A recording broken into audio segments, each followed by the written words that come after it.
السلام علیکم ورحمۃ اللہ وبرکاتہ۔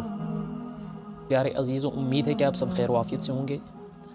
نماز کے مسائل، نماز کے فرائض کے متعلق مسائل بیان کیے جا رہے ہیں۔ نماز میں کئی فرائض ہیں، ان میں سے ایک قرأت بھی ہے، ان میں سے ایک فرض قرأت بھی ہے، یعنی فرض نماز کی پہلی 2 رکعتوں میں اور بقیہ سنت، وتر، تراویح کی ہر رکعت میں قرآن کریم کی تلاوت کرنا، جسے ہم قرأت کہتے ہیں، یہ ضروری ہے۔ لیکن بہت ساری مرتبہ ایسا ہو جاتا ہے کہ قرأت کس انداز میں کرنی ہے، شریعت نے اس کے بارے میں کیا رہنمائی کی ہے، کیسے پڑھنا ضروری ہے، یہ بھی جاننا بے حد ضروری ہے۔ جیسے مثال کے طور پر ہم میں سے بہت سارے افراد ایسے ہیں جو قرآن کریم کو صحیح طریقے سے پڑھنا نہیں جانتے ہیں، ان کی تجوید صحیح نہیں ہوتی یا پڑھنا جانتے ہی نہیں ہیں۔ ان سب کے لیے پہلی بات جسے ذہن میں رکھنا بے حد ضروری ہے وہ یہ ہے کہ سب سے پہلے ہم کسی جاننے والے یا پڑھنے والے کے پاس جائیں۔ جیسے ہر جگہ پر آج حفاظ، علماء آج کل موجود ہیں، آسانی کے ساتھ ان کے پاس جا کر گزارش کر سکتے ہیں کہ ہمیں تجوید کے ساتھ کچھ صورتیں یاد دلا دیجیے اور نماز کے جو اذکار ہیں یاد دلا دیجیے۔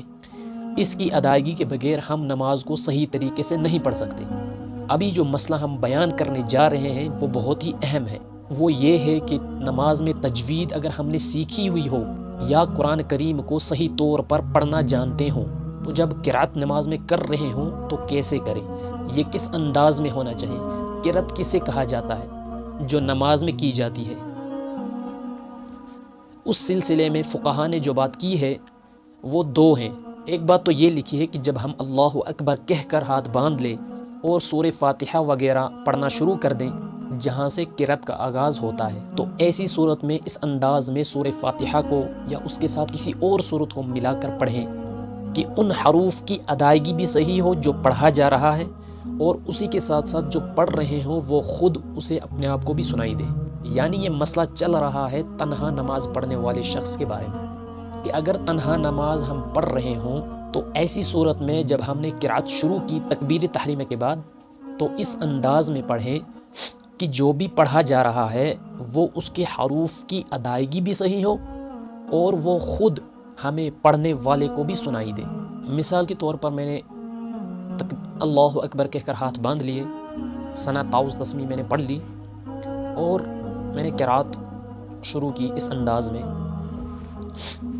الحمدللہ رب العالمین الرحمن الرحیم مالک یوم الدین ایاک نعبد و ایاک نستعین۔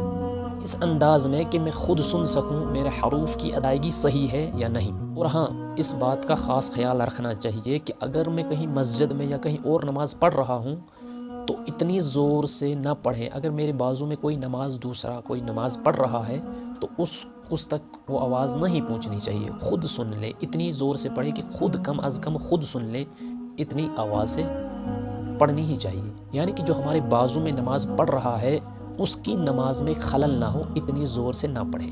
ہم اتنی سہولت کے ساتھ پڑھ لیں کہ کم از کم خود سن لیں۔ یہ ایک قول ہے فقہا کا۔ دوسرا قول جو فقہا نے بیان کیا ہے وہ یہ ہے کہ بس اس انداز میں قرأت کرنی چاہیے کہ حروف کی ادائیگی صحیح ہو، خود کو سنائی دے یہ ضروری نہیں۔ یہ دوسرا قول ہے فقہا کا۔ جیسے عام طور پر ہم نماز کے اندر پڑھتے ہیں، حروف کی ادائیگی تو ہو جاتی ہے لیکن ہمیں خود سنائی نہیں دیتا، تو یہ دوسرا قول ہے فقہا کا۔